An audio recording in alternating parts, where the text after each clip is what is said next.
Hi, and welcome. You're listening to the X22 Report. My name is Dave, and this is episode 865B, and today's date is January 12th, 2016, and the title of the episode is U.S. and the coalition forces are pushing a new plan to derail peace in Syria. Let's get into the economic collapse, political, and geopolitical news. Now, we talk about privacy quite often. We talk about encryption. And we talk about different governments, especially here in the United States, the government spying on the people. And you have to remember, this is happening in all different countries around the world right now. And especially those countries that had terrorism inside their country. They feel once we push this false flag of terrorism in the country, we have the ability to take away the rights of the people. And in France, the French Parliament is considering a legislative provision that would ban strong encryption by requiring tech companies to configure their systems so the police and the intelligence agencies access whenever they want. So what we're seeing right now is that France is setting up legislation to give easy access to spy on every single person, and it doesn't matter if you have encryption. Because what happened with the terrorist attacks? Charlie Hebdo, the last Paris terrorist attack. They feel that we need to spy on everyone to make sure this doesn't happen again. But what's very interesting about all of this is that the authorities still don't fully know how the terrorists planned their operations. No clue. And let me just say, if a terrorist, a true terrorist, someone who is going to plan something, is not going to do it over Facebook, Twitter, using their cell phone, they will find different methods to do it. Criminals, for instance, they need to get a weapon. Do they go to the store, get fingerprinted, have it checked out in the FBI database or whatever they do, and then they say, okay, you can't have a weapon or you can't have... No, they go to the black market.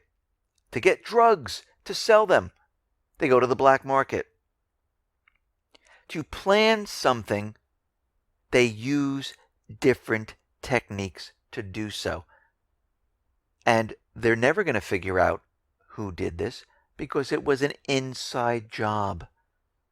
It was the governments creating this false flag to push the people into doing things they normally wouldn't do, like give up their rights. And this is exactly what's happening.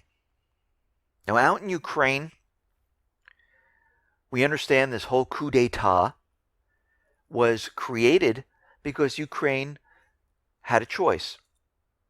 Yanukovych was either going to go with Russia or with the EU. And Yanukovych at the time saw the EU and said, okay, Spain is in debt. France is in debt. The economy is failing. Cyprus is absolutely terrible. They're doing bail-ins. Greece is collapsing right in front of our eyes. And they said, you know something? We better go with Russia on this. And then all of a sudden we had this coup d'etat. Because, as we know, the private Western central banks, they need to spread the debt. But what's happening right now is that Dutch voters, 75% of them, they are against Ukraine joining the EU association. And this is troubling to the commissioner, which is Jean-Claude Juncker, or Juncker. And he's urging the Dutch people to say, no, let them join the EU. Don't reject this. You need to accept it. And the people are saying, well, we don't want this because this is going to be a problem. The economy is awful. It's failing. It's collapsing. Those people who want to get out of Ukraine are going to head out into Europe because of the Schengen, and they'll be able to travel wherever they want. And we're going to have more refugees moving into different countries. And at this point, we can't afford this. And right now, the only way this can pass is it has to be ratified by all of the 28 member states of the European Union. And they're having a problem. So we're going to have to watch that to see how that turns out. Now, Russia is no longer going to supply electricity to Ukraine. Russia decided to stop commercial electricity deliveries to Ukraine. The contract expired at the end of 2015. And of course, as we know, there was some type of terrorist attack on the power infrastructure, which put Crimea into darkness. And they said they couldn't repair it anytime soon, and there's going to be power outages and brownouts all over Crimea. So Russia stepped in, dropped a line across the Kerch Strait, gave power to Crimea, and they're scheduled to basically create another line on May 1st to boost the power that is needed to power the entire area. And right now, under the contract that Russia had with Ukraine, they were supposed to supply power to Crimea. So they had a contract with Russia. Russia gave Ukraine electricity, and then Ukraine gave electricity to Crimea. Now Crimea is getting it from Russia. So there's no reason to supply Ukraine with electricity. So, what is happening here? Well, Ukraine is in a tough spot. They lost the southeastern region. They lost Crimea. Their economy is collapsing. And they are ready and getting prepared for a major offensive to go and try to get back these areas. Ukraine's ambassador to the United States said that Kiev hopes to get this year's first batch of U.S. military supplies within the coming months. The U.S. military budget stipulates that it will allocate about $658 million to delivering military equipment to Ukraine.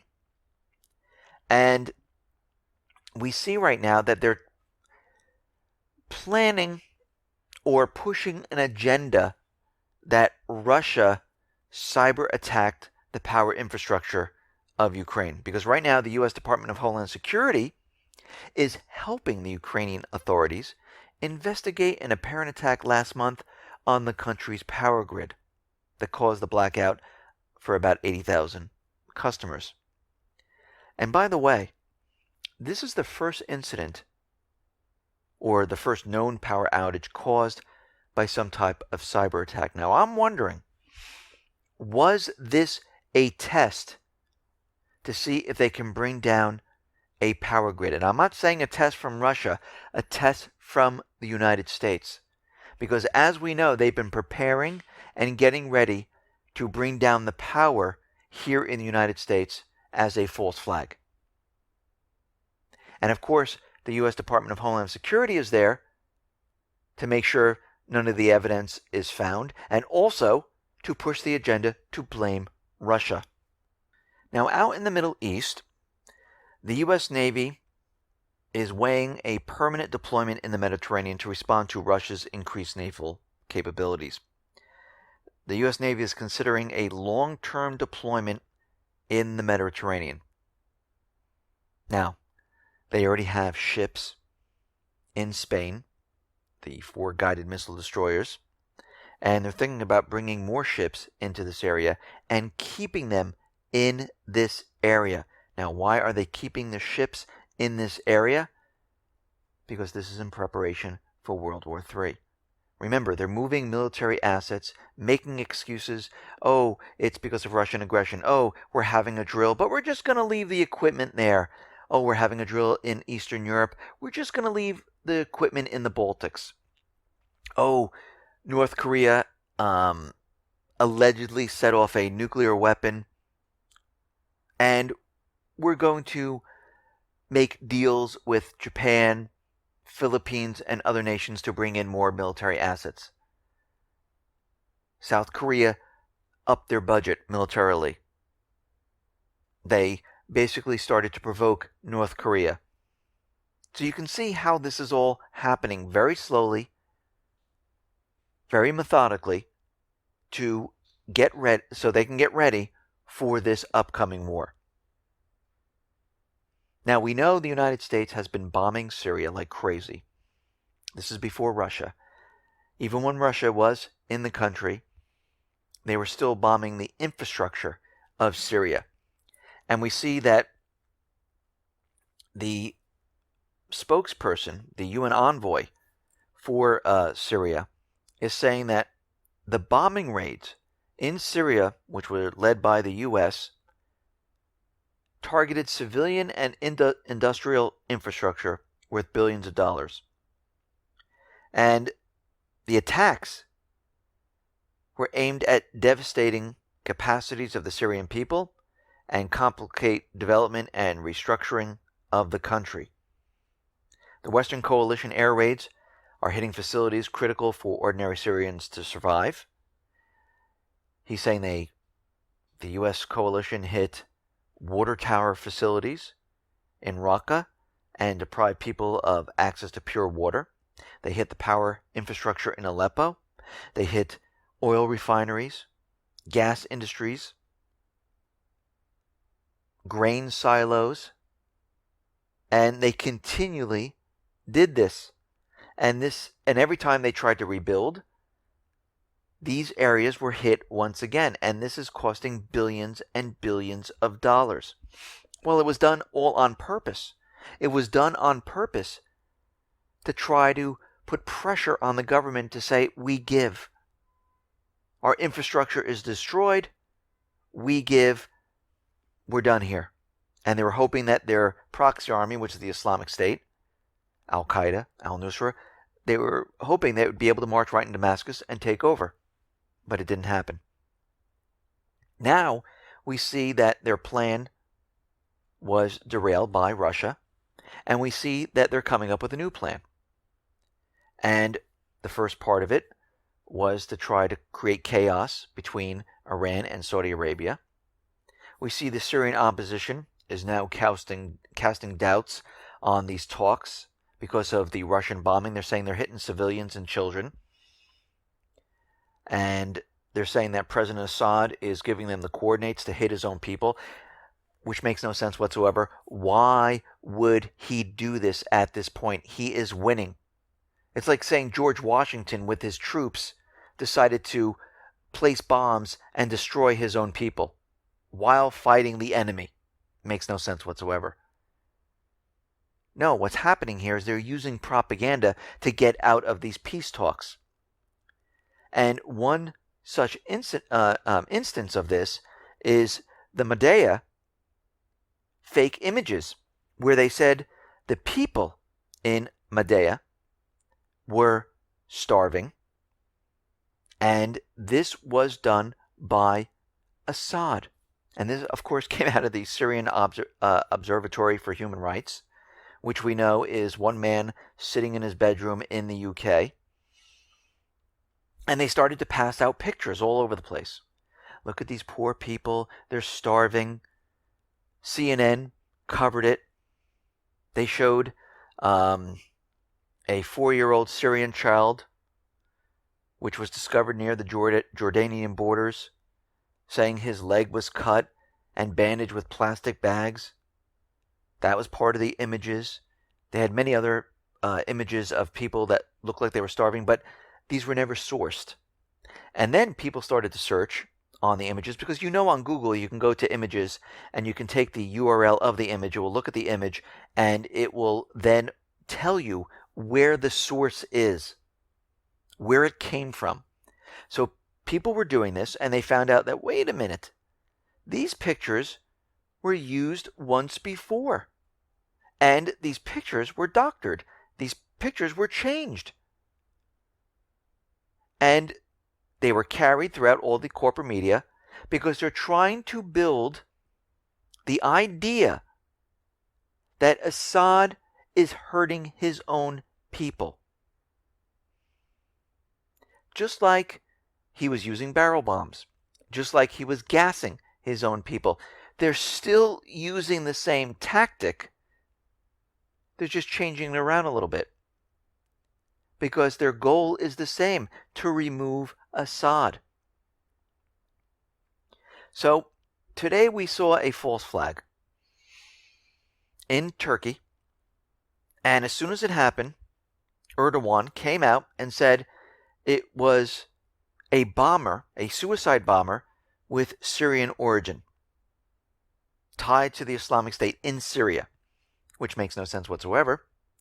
Why would the Islamic State go into Turkey? Turkey, with the US, with Israel, with the UK, created the Islamic State.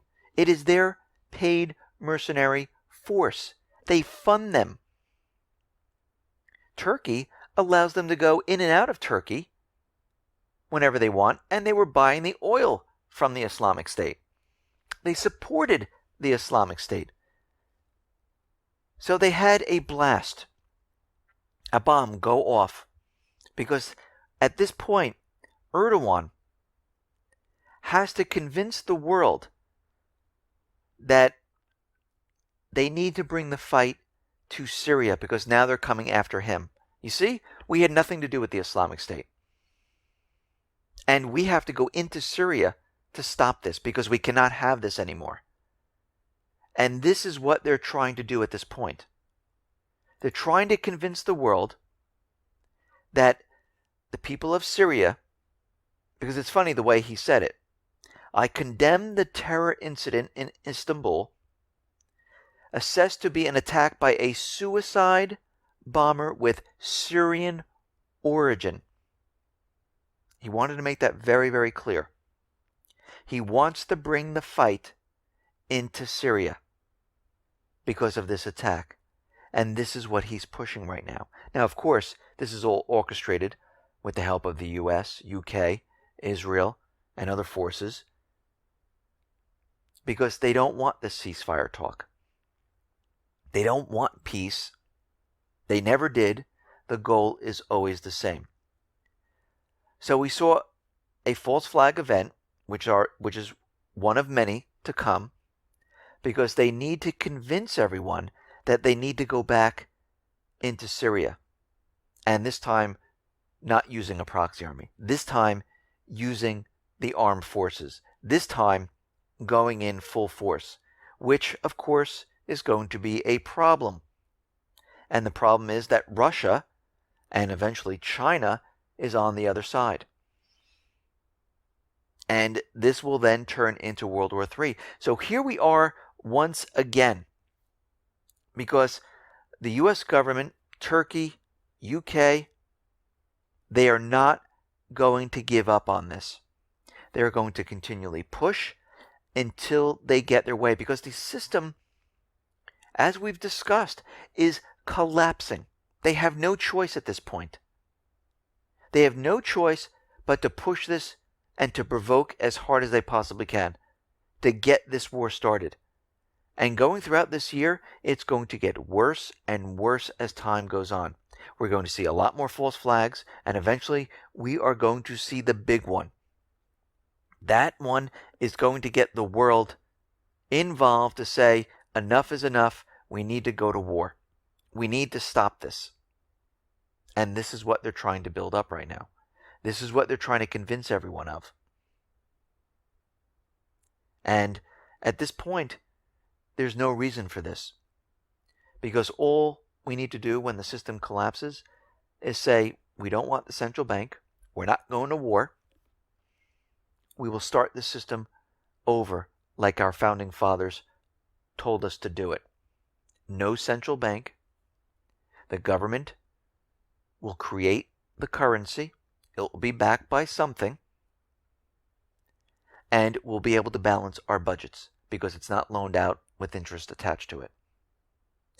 All of it will be done to support the people of the United States. And each country should do the same. There's no reason to have this central banking, this private Western central bank structure, where they're creating currency for the governments and loaning it to them. There's no reason for it.